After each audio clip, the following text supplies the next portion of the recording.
Over the last few months, I've put more and more animals on my small plot of Tassie land. This way, Max. Great. All part of learning how to produce food for myself. It's a beautiful, beautiful thing. I've done my best to give them healthy, free-range lives. And I've reaped delicious rewards along the way. Looks amazing. But I reckon it's time to head off the farm again for a bit of adventure. Lift him up, and then forward. Have a look at that. Magnificent.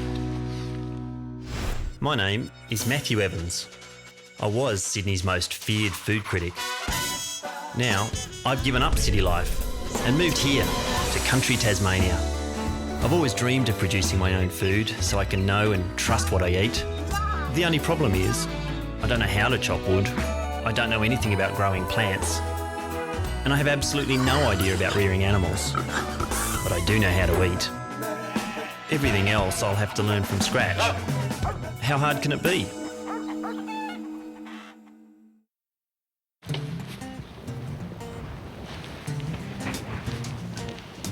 So my farm's full of animals, but there's another way to get meat, which involves a pretty controversial technique.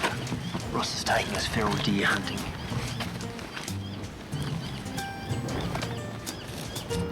Ross is my market stall business partner, but he's also an experienced rifleman and an excellent shot.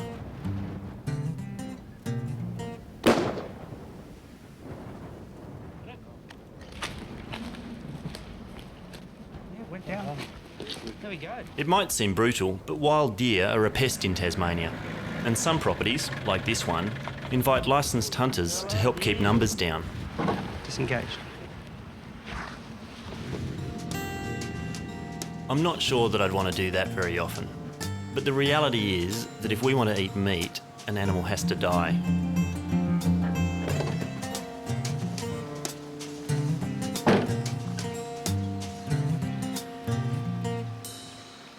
Hanging meat for a few days, or even weeks, makes it more tender, as enzymes break down the structure, and it also makes it taste better. I just need to get it out of reach of our local carnivorous marsupial, the quoll. That was really hard work. It's high enough, I think, off the ground for quolls, and I don't think anything can get across the branches at it. But we'll have to, I'll check on it every day. It's on the south side of the hill, no sun, Tassie winter, so hopefully it'll be fine for the next week or so. Can't wait to try it. If only I knew how to butcher it. The sun goes down early at this time of year, and there's not much happening on the farm.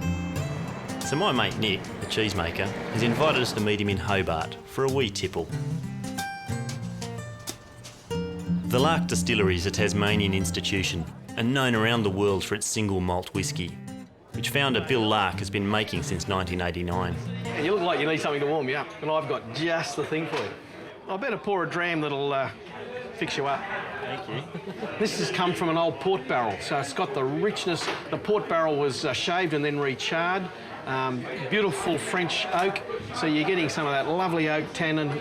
So it tastes amazingly complex, but it's actually pretty simple in terms of the ingredients. Well, by law, it sounds like it shouldn't be complex because you're only allowed to use the malted barley, yeast and water. We peat smoke our barley to give the whisky a sweetness and a subtle smokiness that's just to our liking. Where do you actually distill it? We've got a lovely little property about 5 minutes away from Hobart, but if you've got a few minutes, we've got our original still just up here in these premises, which we still use. Yeah, I'd love we to might see. go and have a look at that. Is that the one you first had legally, or before you got... That was our first legal one. First legal still. Well, there it is, Philip. What a beautiful thing. This is our original commercial still. It's a 500-litre copper pot still. But quite simply, we buy our malt from Cascade Brew, beautiful malt, brewing malt, which is very important to our whisky. Yeah. We get the peat from our peat bog up in the Central Highlands, and we have a process of smoking that malted barley. We then brew as if you're making a traditional beer. We add our British ale yeast to that. And then it's double distilled in the stills. The Peat Bog, so it's up in the mountains in... In fact, if you put your finger on a map of Tassie, right in the middle, where you think the middle of Tassie is, Brown Marsh Bog, and that's our bog, and we get the peat from there. In fact, the trout season opens in a week. Yeah. I don't know if you're interested. I mean, you're probably very busy farmers. I'd like to go. Are we interested? If you're inviting us. Yeah, I've never been. It's something I always wanted to do. I'd love to show you the Peat Bog, and I'd love to show you how to catch trout. Well, it didn't take much convincing. A week later, we're on the road for a Highlands Adventure. We'll end up deep in the mountains in trout territory. But along the way, we've got a couple of other adventures in mind. We're going to be shown exactly what to do with our dead deer by a 6th generation Tassie farmer. But first, at a top secret location just north of the Highlands, there's a man and his dog who'll take us on a hunt for a very pricey prize. But I reckon it's worth every dollar. Hey Peter, Good morning. how are you? Well, thanks. Who's this? This is Ockie. Hey Oki. Well, good day for it. A lovely day. Typical winter's day to go harvesting truffles. Peter Cooper and a mate brought truffle cultivation to Australia some 12 years ago, and this is one of their fledgling forests that now produce black truffles to rival the French and Italians. The truffle has a living, like a symbiotic relationship or something with it. Absolutely, absolutely. Yeah, it forms a physical connection with the root system of the tree. Can any dog be taught to find a truffle? Yeah, pretty much. It's relatively easy to train the dog to find a truffle. Yeah. The difficult part is getting the dog to find truffle after truffle after truffle. Right. And what's the deal with pigs? I've heard that pigs in France or somewhere collecting truffles. Is that just a myth or is that... Oh no, if you look at the constitution of a truffle, there are pheromones that are given off by a truffle that supposedly represent that given off by boar. Yes, good boy, good boy. It doesn't take Ockie long to sniff out some buried treasure. Do you want to smell that first before we dig? Yeah, love to. Okay, we'll put your nose about there. Smells like dirt. Sweet dirt, Matt. There's just the top of the truffle, just there. That's obvious, isn't it? Yeah, very obvious to you. That little knob there Yeah. is the edge of the truffle. It's looking good, isn't it? So is that like an average size? Yeah, it looks like a nice truffle. There she goes. Oh, have a smell of that, Oh, it's great. But it's this extraordinary fragrance that puts truffles amongst the most prized foods in the world. That's an incredible aroma. It's really beautiful. I can't describe it. There's nothing else like it, is there? No. Like that's the thing about a truffle, is that once you've smelt truffles and you are familiar with the perfume, then you immediately know what it is. But very difficult to Describe. Yeah, it smells like a truffle. There we go. Good boy. Good boy. Find it. Where is it? Find it. Until about 10 years ago, the only truffles you could get in Australia were imported from France, and you could only get them in the French winter. What we've got now is real truffles harvested here in our winter, and they're worth a fortune. There it is. Just like that. Just like that. It's a really strange thing to watch a bunch of grown men sitting around giggling and smelling something. Little black muddy thing. But yeah, once you do it, you know why. In the next hour, we find nearly a dozen truffles of all shapes and sizes, Yeah. each with its own distinct and intoxicating perfume. If you had a dead deer in the car, Right. truffles would go all right with that. Oh, I reckon you'd have a wonderful time. Yeah? Yeah, let's get that one. All right. Fix you up for that. Yeah. All that's left is to hand over wads of cash.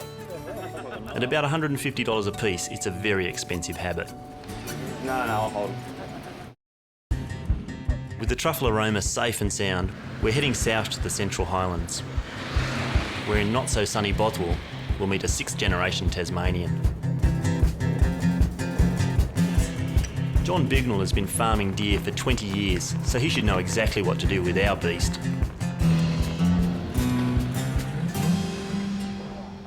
Bignell! Here you are at last. Nice to see you. Right. So you got me a deer? Yeah, we've got one in the back of the car. Yeah, good. I'd love to see We'll that. grab it out. Yeah, I know. Right. Who shot this? I did. Ross dropped it. Ross the big game hunter. Let's take it round the back and hang it up, will we? I'll throw it on my shoulder then. Oh, yeah. There's the back leg. That's it. Well done. What do you reckon? Yes, less than a year old. It's a buck form, we call them. Same as lamb in terms of, you know, you could roast the hind legs. Yeah, one this small, you could sort of roast the whole thing. People will get an older deer and roast the whole leg. And of course it's got about 4 different muscles in it, including silverside and so on. And part of it will be tough. Part of it needs long, slow cooking. Part of it needs a quick sear. Okay. So it works for us because we're going to take it one cut off and do it quickly. All right. Right. Let's get into it. John's quite an expert at breaking down deer and picking the best cuts. So I'm going to break this up into the muscles in the back leg. So there is the shank. There's the rump, and that's the silver side, obviously. That's my preference, that one. The top side? Top side is better than I prefer it than the back strap. Why? Just juicier and just as tender. Yeah. Just as tender, and if you'll buy it, it's half the price. Right to go, there's lunch. Right. Yeah, okay, follow me.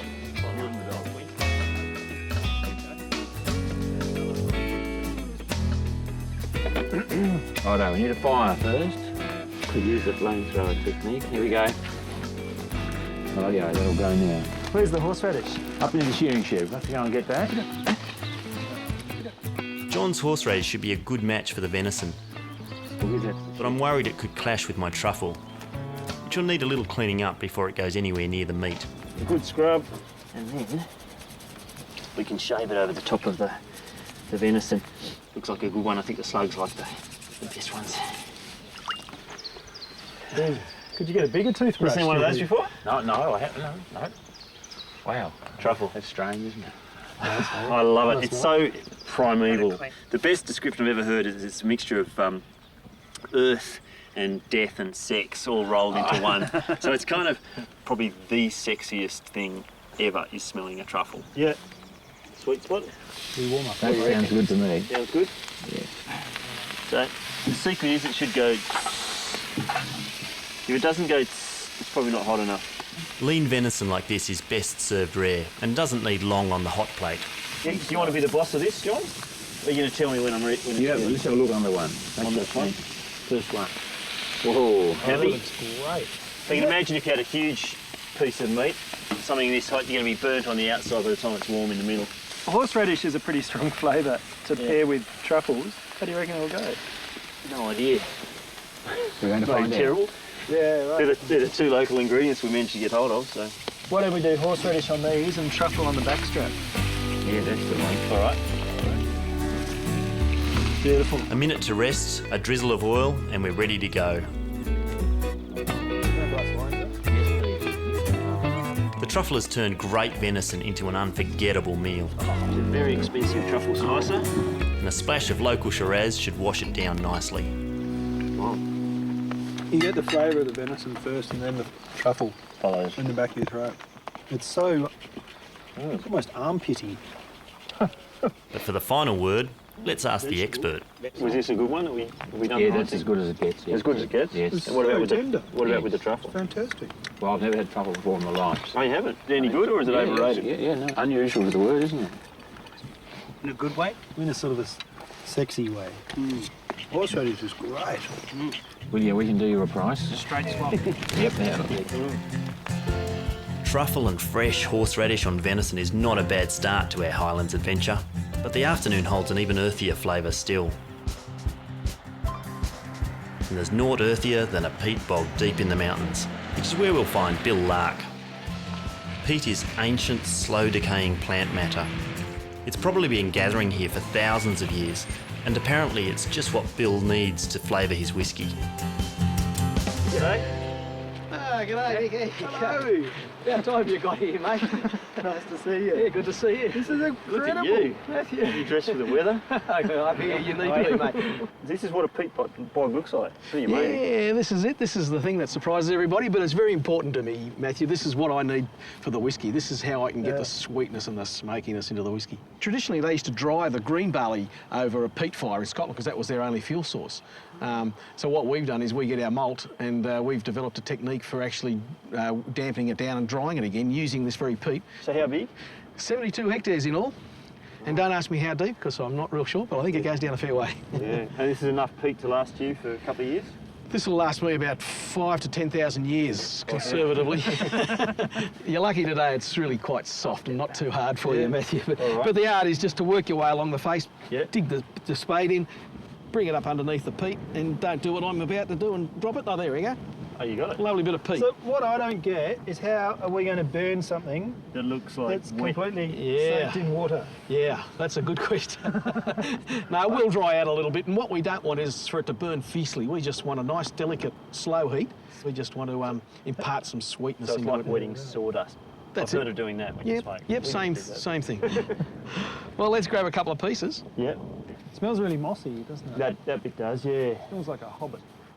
I'm really looking forward to trying your whiskey. I think we should do that very It's the soon. weather for it, isn't it? It's a bit Highlands. This is just the day for it.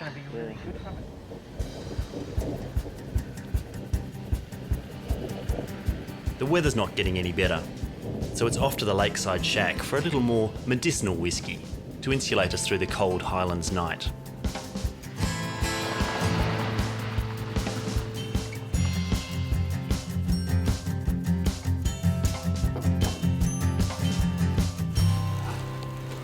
You got that fire going? Yeah. Thanks, mate. It's great. Good on you. That an hour ago we were standing in the peat that this was. That it was smoked over. Isn't that fantastic? We were. Well, Yeah. Slange. Slange. Slange ever. And that means? Good health. This is seriously smoked over the peat that we were... Seriously smoked over the very peat that we got from the Peat Bog, yeah. That just gives that sweetness, and then right at the back you get that lovely little smoky finish. How long does it take to make something like that? Is it?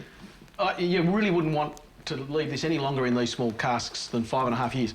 But we've had distillers from Scotland have a look at our whiskey and say this reminds them of a 10 or a 12-year-old whiskey in the bigger barrels. And that peat, that subtle peat comes right through that whole process.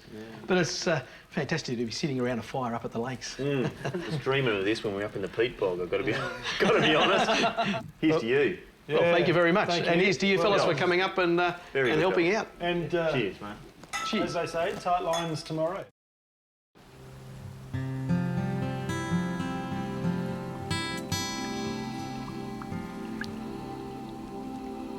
Early the next morning, and I'm wishing I'd had a little less whiskey the night before.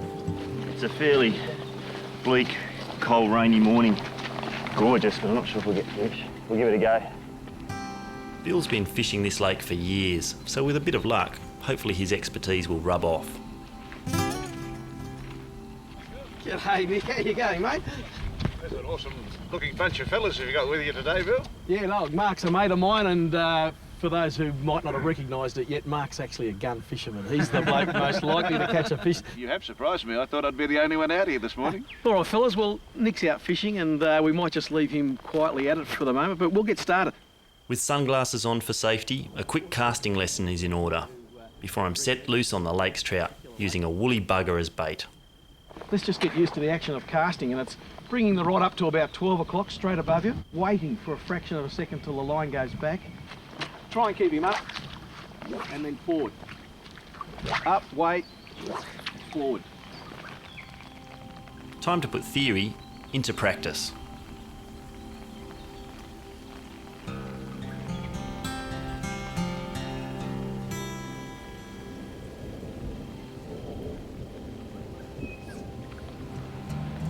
This is the most remarkable location. There's black swans all through the water, mist. Some of these trees and the lichen and the moss. It's like an ancient forest, even though it's probably not that ancient. It's just gorgeous.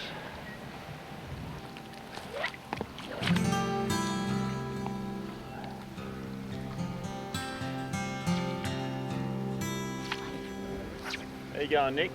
Any sign of anything?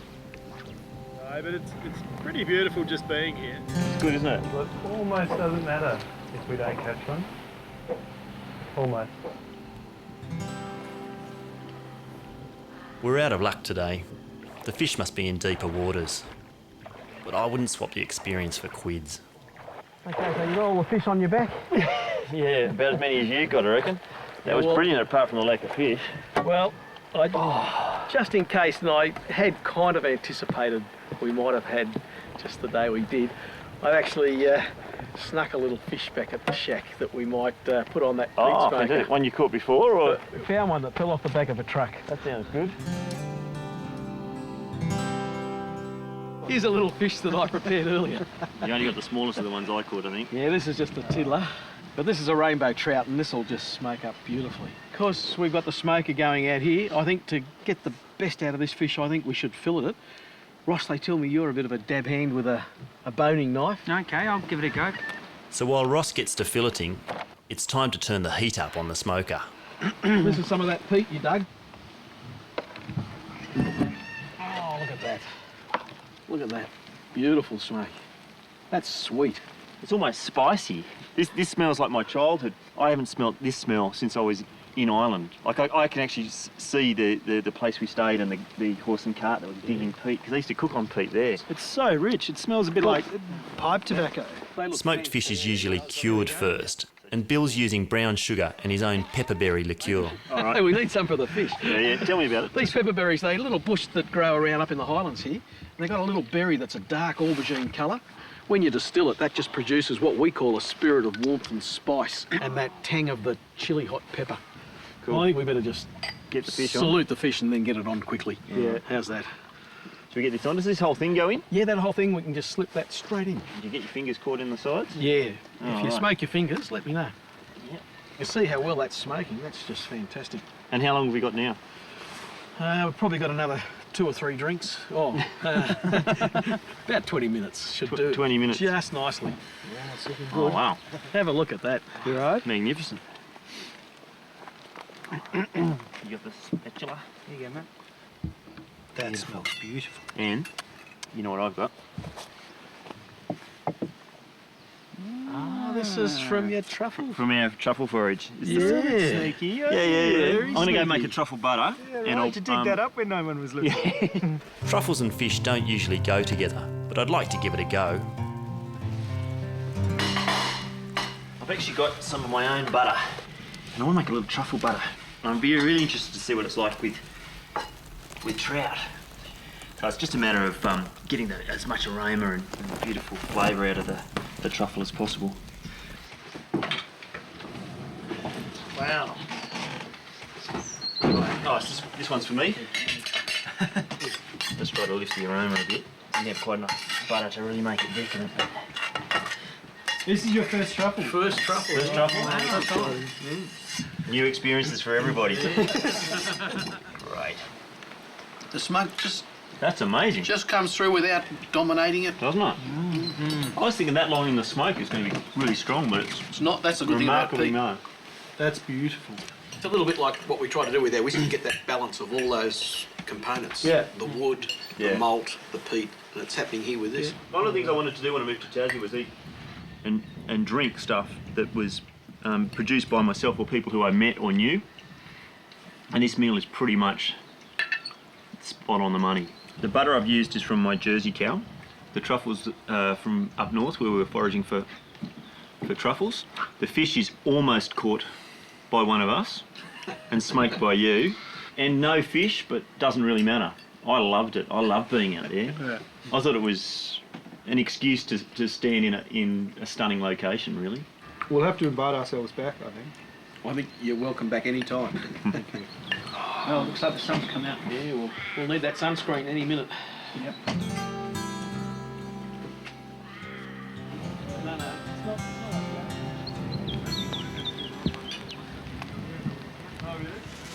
Cassoulet. Next time, 4 hours. the market stall is going gangbusters, Bastille Day. but I hatch a plan for an illegal lunch to spread the word a little further. Hopefully this will be a lunch that no one can ever experience in any other way. And it's illegal probably because you shouldn't air dry stuff where your dog can get to it. Right?